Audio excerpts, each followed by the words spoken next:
Hello and welcome to the Acting Coach Network podcast. I'm your host, Savannah Madden, acting coach, award-winning theatre school owner and business coach for performing arts professionals, tutors and small business owners who want to grow their businesses with confidence, resilience and to step into their CEO mindset without burning out. Today's conversation is one of those stories that reminds you why passion, resilience and purpose matter so much in this work. I want to take you back to 1997. My guest started a small Saturday performing arts school with her husband, Dan.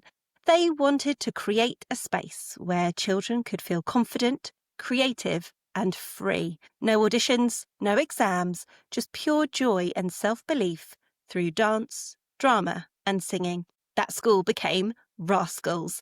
And nearly 3 decades later, it's grown into a thriving network of 15 locations, soon to be joined by 3 more as new franchisees launch in January. Rascals is now a national community that champions inclusion, fun, and growth in every child who walks through the door. But what makes Diane's story so remarkable isn't just the business success, it's the courage behind it. In 2023, just as Rascals had completed a huge rebrand and was preparing to launch its new franchise model, Diane was diagnosed with breast cancer. Overnight, her world changed. She was facing months of chemotherapy, surgery and radiotherapy, while also trying to keep her business, her team and her community moving forward. For the first time in 28 years, she couldn't teach, but instead of stopping, she found new ways to show up, continuing her office work, creating new training materials, leading her team online, and staying connected with the families she loves. Her story is a powerful reminder that even in our hardest seasons, we can still lead, still create, and still inspire. Today, we're talking about building a business that lasts, leading through challenges, and discovering just how strong we really are. Diane Neave, welcome to the Acting Coach Network podcast. Thank you very much, Savannah. I'm really excited to be here. Thank you for that very, very lovely introduction. You're very welcome. It's so lovely to have you.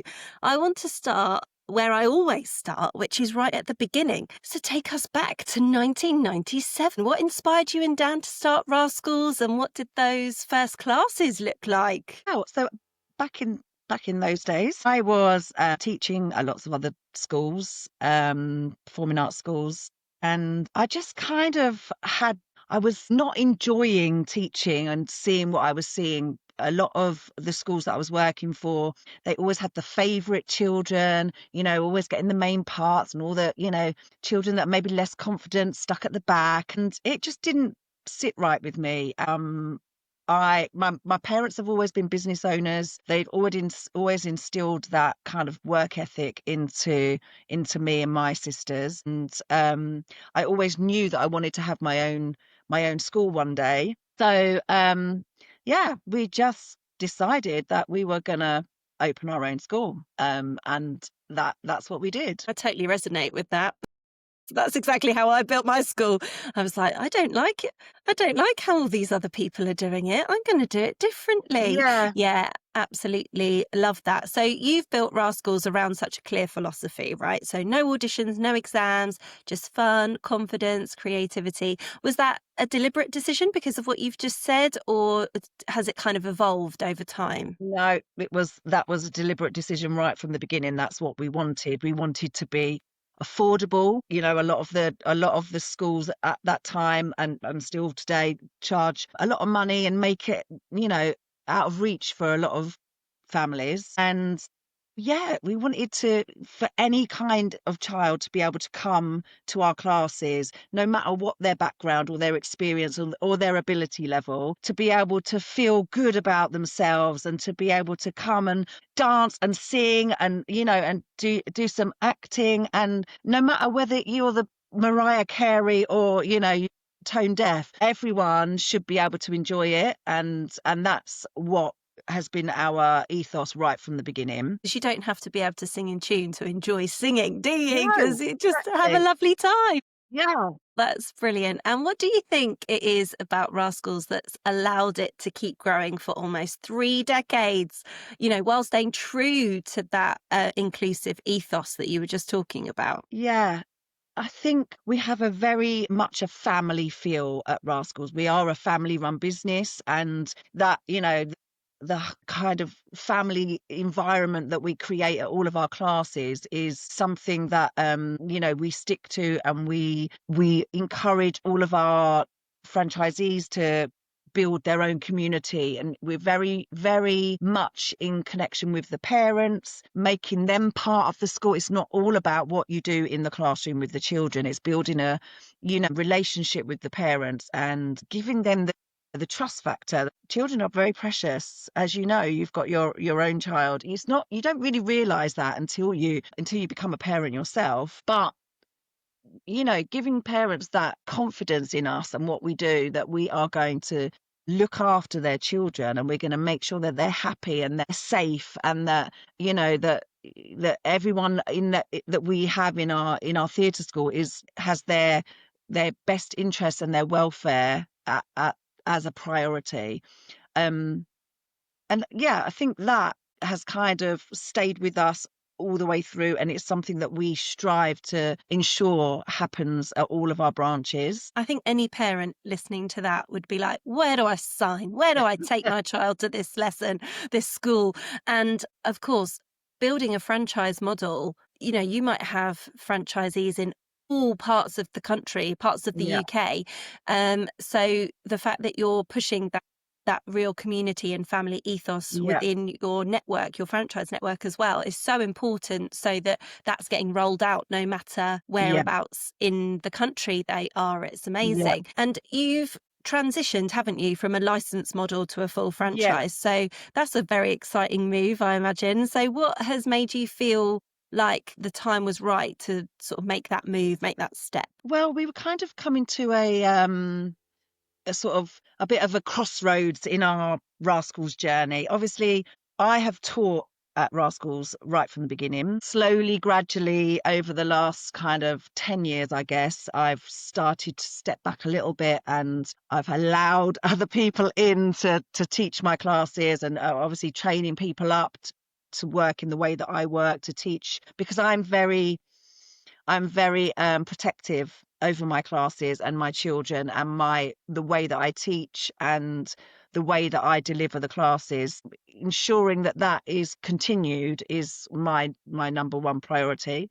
So we were coming up to our 25th birthday, Rascal's 25th birthday, and at that time, we wanted to rebrand, we wanted to freshen everything up, we wanted to take Rascals into a new kind of era. And for me and my husband, we're getting older, and we're trying to future-proof the business so that we can step back from being in the business and be franchisors. Rather than going out. We still go out, I still teach, which I love still, but at some point, we're going to stop doing that because we're not getting any younger and the body hurts. And so when we got to that point, I came across a business coach, Chrissy Monaghan, which I know you know very well. I came across her on Facebook and signed up to her Market Like a Pop Star program initially. But then this working relationship evolved with her. I realised that she could help us with developing our license model. What we were doing was a franchise. It was just called a license, and we kind of got stuck. We didn't really know how to move forwards with it, how to make it into what we wanted. The reason why we went down the license route in the beginning was I had a little bit of a kind of twitch about being called a franchise. I don't know, I just didn't kind of like the franchise label, and I wanted to try and offer something different to what all the big franchises were offering. So Is that's that why we went because, down. sorry to interrupt you, Diane, but is that because franchises tend to have a bit of a label that they're so big they lose that Yes, community feel, that yes, personal touch? yeah. Because I guess there's a little bit of a stigma. Oh, it's a franchise, and you do lose that personal touch, because they buy the franchise and then they go off and they do their thing. So making sure that all of our franchisees are all delivering the Rascals brand in the way that we deliver our classes is really, really important to me. So So then we started working on, rebranding. We rebranded all our our logo, our website, everything. And at that same time, we were working behind the scenes to rewrite our whole license model into a franchise model to take it into like the next kind of chapter, I guess. Yeah, as you say, to future-proof your business. Yeah. And I suppose there's an element of like leaving a bit of a legacy as well if you're creating a Yeah. franchise. Yeah. Yeah, Because I guess I know, like, I have spent 28 years of my life investing everything into my business and into the business model and the structure, the lessons, the way we do things. And to just kind of end that, what else would I do when I can't carry on teaching anymore? What else would I do? And we've got so much knowledge and so much experience that we can pass on to others, um that that's what we wanted to do in terms of taking the business into a new direction for myself and Dan. definitely. And because I hear what you're saying about there is a bit of a stigma attached to franchises, which I do think is lessening because more people like yourself are coming forward and putting your brand into the franchise ring, if you like. And but what I think is if you reframe it, which I think you guys have done, is that you want to impact more people. You Yeah. want more children to experience your theatre school experience. You want more children to feel confident and to not feel pressured to do exams and to do competitions and all that sort of thing. So Yeah. it's just such a brilliant way to have a bigger impact on more people further afield as well. So not just in the area that you guys are in. And I know as well that you've structured Rascals with no franchise fee. And that real sense of support obviously matches how values led you are. So, what was behind that decision? So again, it's always been something right from when we started the license model that there would be no fee. The reason for that was because franchises typically cost a lot of money. And again, I wanted to try and do something different to what the franchises were doing and to reach out to a different kind of person, not necessarily different kind of person, but people, there's so many people out there that have got the skills and the energy and the personality who could be running their own classes, but don't have 20 grand in their pocket to buy a franchise. When I first started out, 20 in 1997, I looked at franchises because I thought, oh yeah, it'd be great to be part of a franchise, part of a well-known brand, and to have that kind of support behind you.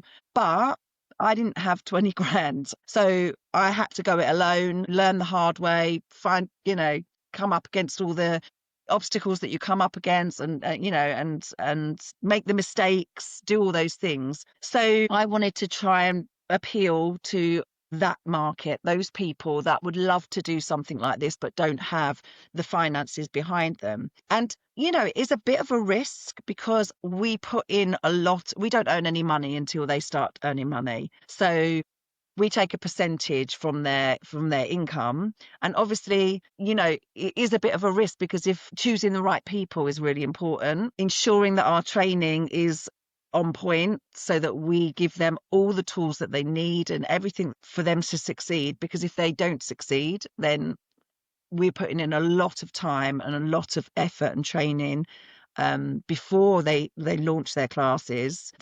Yeah, so the support that comes with our franchise is second to none. We give a lot of support because, like I say, if they're not successful, neither are we. Mhm. And what's that process like when you're looking for, you're recruiting new franchisees? What does that look like when you said, they've got to have the right sort of personality and be really invested in what they're doing? Yeah. What kind of things are you looking for? So energy is my number one thing because children feed off of energy. And I'm a firm believer that you can deliver anything in class. You could deliver the most boring game, the most boring script, the most boring song. The way that you deliver it makes it the most exciting thing that they've ever come across. So people that have that energy, that natural energy about them and about their personality, who who are going to bring the energy every single class, that is what I look for first and foremost, because it's infectious, and you've got to be able to inspire and infect the children that you're teaching with that energy and that positivity. So that's what I look for first of all. Secondly, they need to be all rounders. So they've got to have dance, drama, singing, professional training, because then that gives me the reassurance that I know that they're a certain level of candidate. And then it's initially a phone call. I can sense by listening to the interactions on the phone whether it's someone that sounds like they are worth pursuing. And then it's Zoom conversations. I feel like at my age now I'm quite good at judging people, and I follow my guts in most things that I do. So if I get like a gut feeling that this person's going to be good, then yeah, it kind of evolves from there, really. You're usually right. Your gut I'm instinct usually knows right what. with my gut. Yeah, good, good, good, good. And for any theatre school owners listening who might be thinking, like you were a few years ago about expanding, what are the biggest lessons or surprises you found stepping into this franchisor role? I I think the biggest thing is how much time it takes. Not just the time that I have to put into recruitment, which is quite relentless, when you get new leads, new inquiries, the follow-ups, the nurturing, the conversations, it's very time consuming. But the length of time that it takes from a person who makes an initial inquiry to actually that person then becoming a franchisee is a lot longer than what I'd anticipated. I just thought, yeah, people all like sign up and then a few months it will be, we'll be launching. But yeah, it's a much slower process than what I anticipated. What would you say the average? Probably a year. A year is the average time it takes from initial inquiry to Yeah. launch? Initial inquiry to them signing. Some of them have been a year, some slightly longer, some slightly less. But there's been a couple that have literally got in touch, boom, boom, boom, boom, and it's all kind of like happened. But generally, it's a lot longer process. I guess people that are inquiring, as they're still, what I've learned is that they're still busy having their life, that so it's not a priority to them initially. They're just kind of inquiring about it, and then it takes a lot longer to actually sort of gently push people across the line. So you've got to have a lot of resilience and determination, commitment, patience, perseverance. There's some very good tips there on how to navigate that. Fantastic. And your franchisee network is obviously growing. You've got Yes. 15 franchisees already, 3 more on the go, and it's November at the moment. How do you support those franchisees to uphold this amazing brand that we've already discussed in this episode and bring that energy, as you described, while still letting them make it their own, put their own personality, their own stamp on things? How do Yeah. you support them do that? Well, we have a very active franchise WhatsApp group. All of the franchisees are very active on their daily. We're very supportive of each other. We kind of celebrate our little wins and, help each other. They're very good at helping each other as well. But with my franchisees, my new franchisees, we have daily support, WhatsApp and phone calls if they need it. But we do have a weekly Zoom call as well. We have individual Zoom calls, but we also have as a team, we have our team meetings once a term as well. And yeah, it's my job to lead by example. So every time I show up, I bring the energy, the positivity, the finding solutions to problems, helping them navigate all the things that they might come across, because it's impossible. Our training before they even start is very intense and detailed, and the actual delivery of the classes is very structured. They learn the Rascals structure. The way that we do things at Rascals is unique to us, but there's pockets of the content which they get to bring their own ideas and their own style to. So for example, they choose their own music. If they want to create a dance, they're going to choose what suits them, and they're going to bring their own kind of style to it. We do have a massive platform of resources, choreography, drama games, tips, all these kind of things which are there to help. Because being a mum, being busy, sometimes you run out of time to do things, and it's just easy to go, let me have a look on there, and I'm going to deliver that routine. But equally, we're creative people. I find it very confusing that people are told what they have to teach and given the choreography, and given that, for me, that's not why I became a teacher. That's not why I became a performer, because I've got my own unique style to me, the way my training kind of influenced that. I love certain kind of music that, I stick on in my living room and do my choreography, and that's how I work. So learning somebody else's choreography is not me. And that's how that's kind of what we say to our franchisees, that they have the freedom to be themselves and bring their own style and their own creative energy to their classes. That's brilliant. And what I love about that as well is that we, as creatives, we definitely peak and trough in our inspiration, don't we? Yeah. Like sometimes you might go through a spell of just getting inspo from absolutely all directions, and you're flooded with ideas, and it just feels like it's so natural and it's all coming to you. And then other times you might just feel a bit lacking. So that's when you can definitely dig into Yeah. the resources and find Yeah. some stuff to then inspire you, because then again you might watch a routine on your platform and go, I feel really inspired by that, so I'm going to create my own one rather than just using that one. But equally, using that one would be brilliant, wouldn't it? Yeah.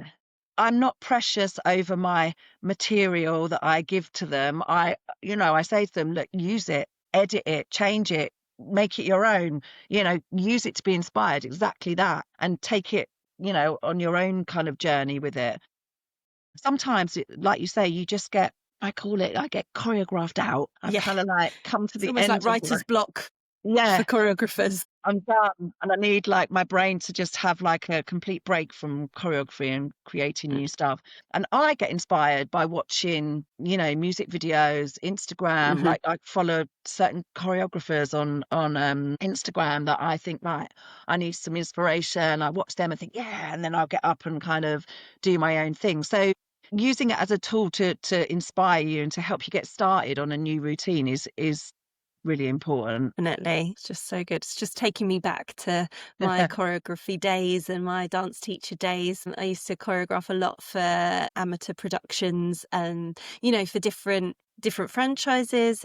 I just used to love it. And my partner always used to be like, I found this song. What do you think? And he'd always find like this weird and wonderful song. I'm like, no one will have thought of that. And Yeah. always a good one because he's really Yeah. into his music. But I digress. So let's now move on to talking about your cancer diagnosis, which came at such a pivotal moment for the business Mhm. because you'd worked for years to build it up to where you wanted it to be. And then you decided to do your rebrand, which you mentioned earlier, Yeah. and create the franchise model. So can you talk us through what that moment felt like when it came at that moment as well, and Yeah. how you to navigate both worlds of being Yeah. unwell and trying to run a business all at the same time? So it was July 2023 when I first found my lump. And from the beginning of that year, we'd been really investing a lot of time into the rewriting the franchise model and getting it ready to launch in September. And it kind of initially stopped us in our tracks. We were like, being told that you've got cancer, and that it was caught early. I was very fortunate, but it was an aggressive, fast growing type. And, when they give you not so much the diagnosis, but the actual treatment plan, because in your head, you're kind of thinking, okay, well, as long as I don't have to have chemotherapy, I'll be fine. As long as I don't have to have this, And then when they hit you with, you're having 6 months of chemotherapy and then surgery and then radiotherapy, and it just completely knocks you sideways. The kind of thought that, am I going to get through this? Am I going to lose everything that I've worked for? Am I still going to be alive? All these kind of things go through your mind, and it's just bizarre looking back on it though now, because it feels like I only finished my treatment May this year, and it feels like years ago already. It's kind of like surreal that actually happened. Now I've got like hair again, and now I'm kind of like back to being me and feeling like me and looking like me, and it just feels like so surreal that I went through that. But then I get reminded every now and then of what I went through, and talking to other people that have been diagnosed and helping them through their kind of journey. Yeah, when I look back, it was massive. It was huge. We decided the launches that were happening that September, and we were launching 2 new franchises, that we were still going to go ahead and we were going to do it. And we did, because I didn't start my treatment until, although I got diagnosed in the summer, I didn't start my treatment until early October. So that whole period from summer to October was just like, you're just kind of trying to get on, take each day as it comes, because you're waiting for the next appointment to tell you the next thing, the next appointment to tell you the next thing. And that was really, really hard. Once you actually finally start your treatment and you know what's going on, it's kind of a little bit easier to navigate. But those early few months were really, really difficult. So yeah, it was kind of hard to think, okay, well, we can't continue this, because I'm not allowed to be in classes, I'm not allowed to do this, I'm not allowed to do that. But actually, there was lots of things they told me I couldn't do, and I just did.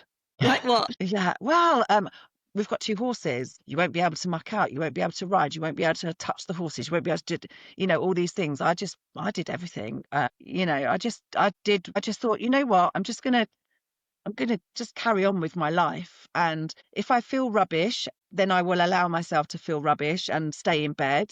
And then, for 4 days, every cycle, I would be in bed. And then I would gradually, it would take probably like 3 or 4 days for me to regain my strength. And then for a good 10 days before my next treatment, I would be like, I'm good. Right, let's rock and roll. I would feel fine. So yeah, you just got used to kind of like living in the cycle and knowing what to. The hardest one was the first treatment, because you just don't know what to expect and how it's going to hit you. And it did feel like I'd been run over by a bus. But yeah, then you're like, okay, right, I know I know what's coming now, so I know how how to deal with it. Yeah, I'm one of those people that I like being busy. I like getting up and doing stuff. I'm not one to wallow. I'm not one to kind of sit around and, my mum and dad taught me to be resilient, and taught me that, you got to get up and get on with it. I It love is what that. it is, Yes, you know. Diane. And I just think sometimes that we get sent these things to test us and test our resilience and test Yeah, whether we can make it through or not. And you're yeah, just a prime example of, yes, you absolutely can, with the right attitude, the right yeah, mindset, having your support network around you, which I know you had, people to lean on and support yeah. you. And yeah, I just think that you're utterly inspirational. But I feel that creatives as well have this special sauce that we just like get knocked down, you get back up again. But Yeah. I just remember from the first time I ever met you, I just thought, energy. This woman has got so much energy. And you've clearly taken that and run with it, and brought that in with your recovery as well. And I think everybody listening will just be so inspired by you. And I'd just like to mention as well, did you not win some sort of wonderful award for resilience? Could we mention that maybe? Yes, I did in September, actually. It was the Business Success Awards, and it was the Against All Odds category. So, yeah, I entered with no expectations really, but obviously it was very much about my cancer journey and my 2 years of kind of juggling, going through treatment and my juggling the business and continuing to push forward with the business and continuing to, to work behind the scenes and recruit new franchisees and yeah, I felt extremely honored to it was very emotional actually because it was only September this year I didn't expect to win, and actually there was a gentleman sat next to me on my table who he was in the same category as me, and he was telling me his story, and I was sat there thinking, oh wow, what an inspiration you are, and oh in my mind I was thinking he's definitely going to win, he's definitely going to win. So when they called out my name, I was like completely got a rush of emotion come over me because it suddenly kind of hit me actually how much it meant to me to be recognized in that way and not just for me but for my family, my business, my franchisees, all the children that I teach that supported us and stuck with us through that whole period that was really difficult. Yeah, it was kind of like a bit of a pivotal moment that this was for everybody, not just for me. It was very special. Diane, like you just must be so proud.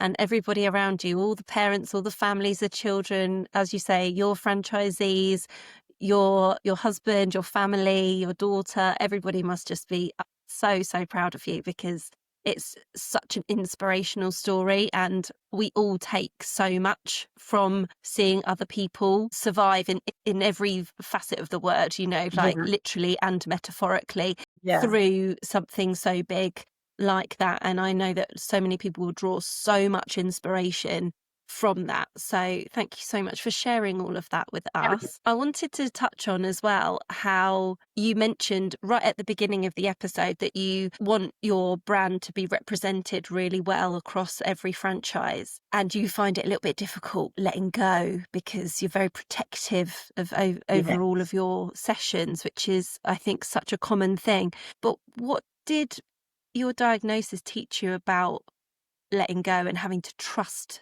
other people and your leadership skills, 'cause you couldn't teach in person. Yeah. I just imagine it was just felt so unimaginable for you. But Yeah. how did you manage to navigate the trust, Yeah. leadership and letting go? It's really hard actually that when they told me that I couldn't be in class with my children, I mean that was up there with one of the hardest things because my children that I teach, I'm very like they are my children. Yeah, um you've you referred to know them as your children quite a I, few I do times still in the refer to them as my episode, which I've children. noticed. It's So lovely. Yeah. allowing getting someone else in to teach my children, it's very difficult for a teacher to take over any teacher to take over someone else's classes because children like what they like, and it doesn't matter how good you are, how amazing you are.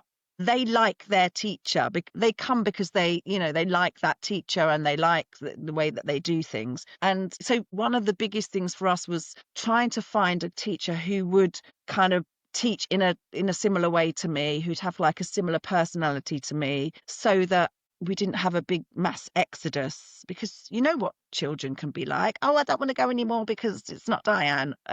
But parents were really actually very supportive and they realized that this was a kind of unprecedented sort of time in our lives, and they stuck with us. And the girl that was teaching my classes, she was great, she was brilliant, and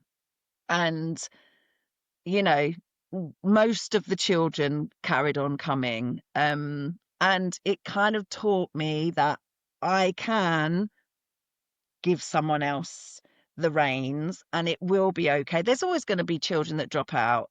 We know that. It doesn't matter. You replace a teacher, some children are going to go, oh, I don't like that teacher, I'm not coming anymore, or it's not the same, or and that's inevitable. But yeah, it's kind of taught me that I can start to kind of let go. I'm still there though, Savannah. I'm still teaching because I still love it. That's the thing.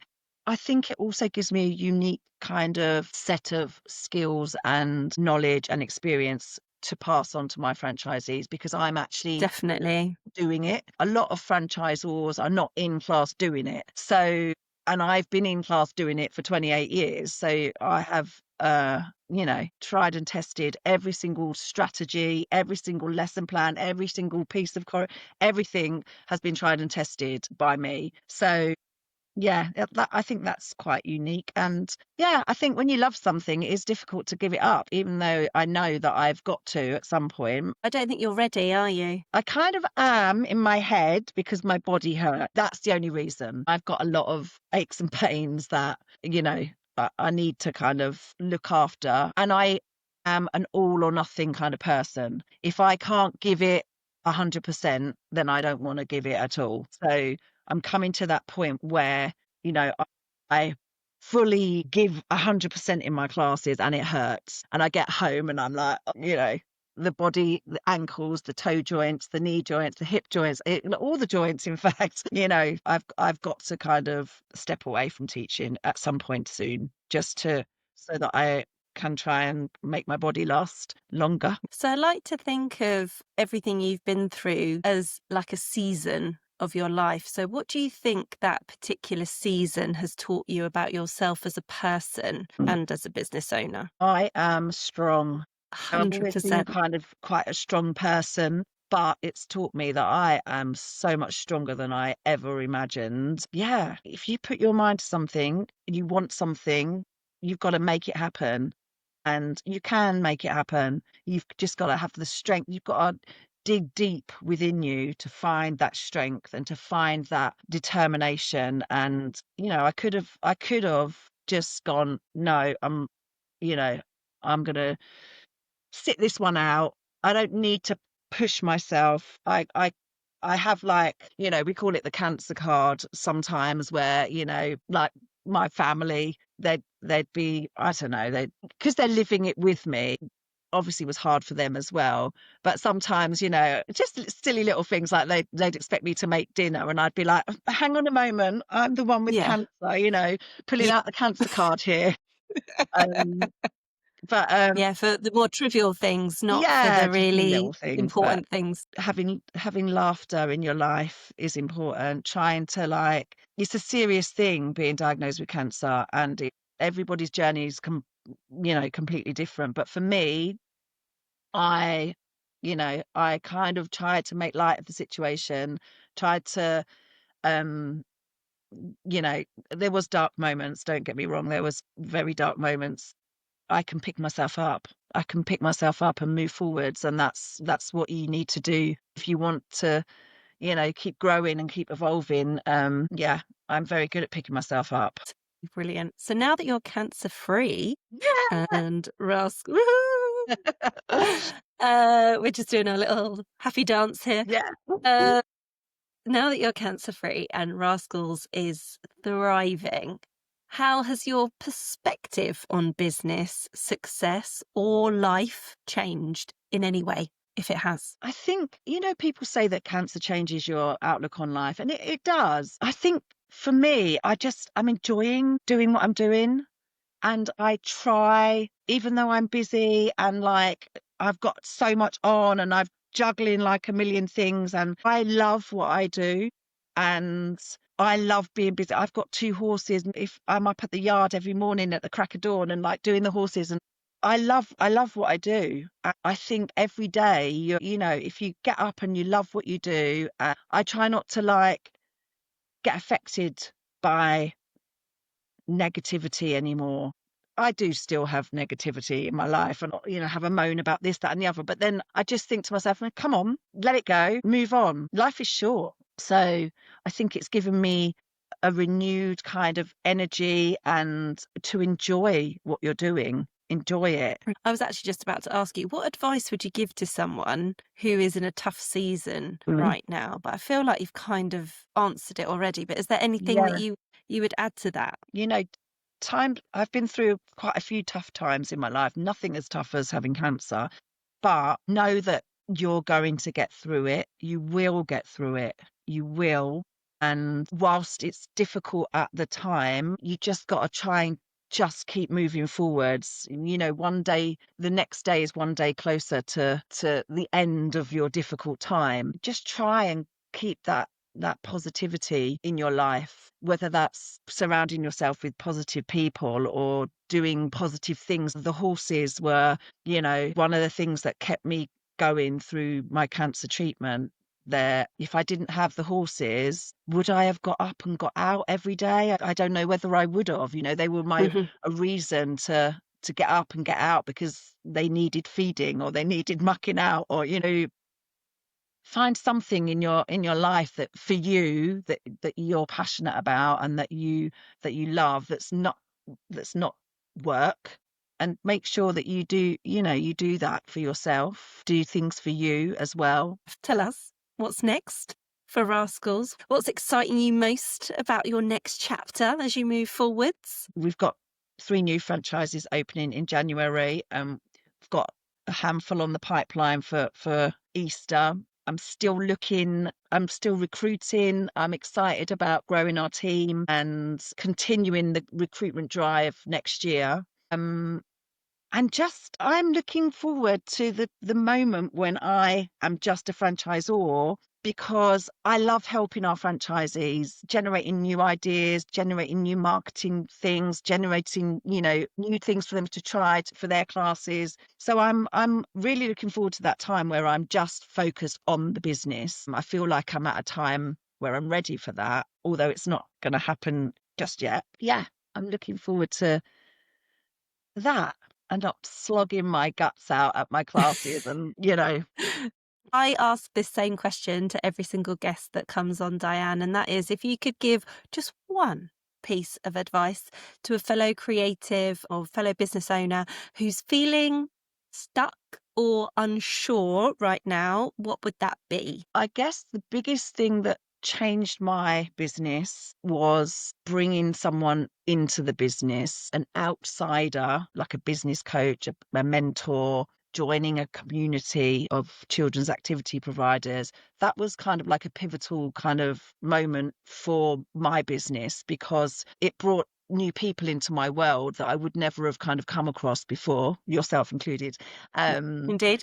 I've invested a lot of time on and money into growing my own skill set, learning about business, about, you know, how to grow my business. So, yeah, trying to find someone outside of your business to look at your business and to help you navigate the way forward for your business. That's been a massive kind of change that we needed for me, because when you run a family business, especially when you run a business with your husband, sometimes, we've been doing it a long time, so it's great, but sometimes when decision making is not our best traits, because sometimes Dan will think this and I will think this, and trying to, you know, bring this and this together sometimes is difficult, which then slows down the whole process of moving forwards. So having this external person in the business saying, well, actually, no, Dan, I think you're right on that, and Di, you're right on this, and, you know,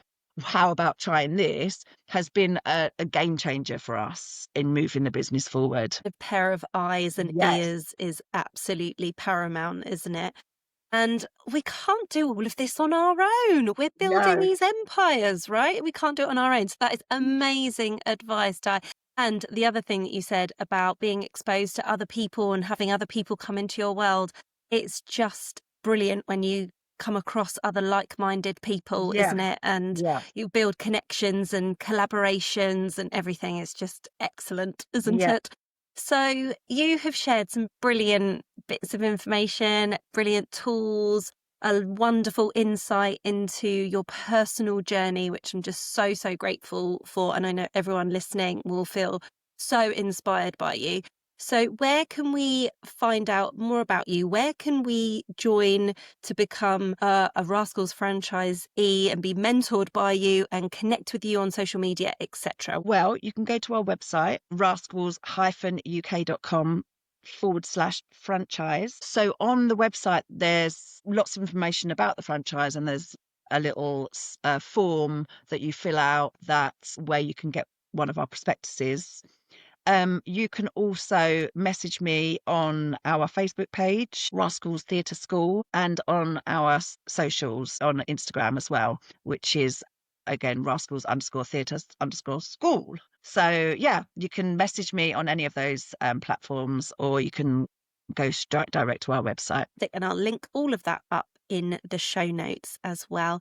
Thank you so much, Diane. It has been absolutely amazing talking to you. Thank you for having me, Savannah. I've really enjoyed it. Thank you so much for listening to this episode of the Acting Coach Network podcast.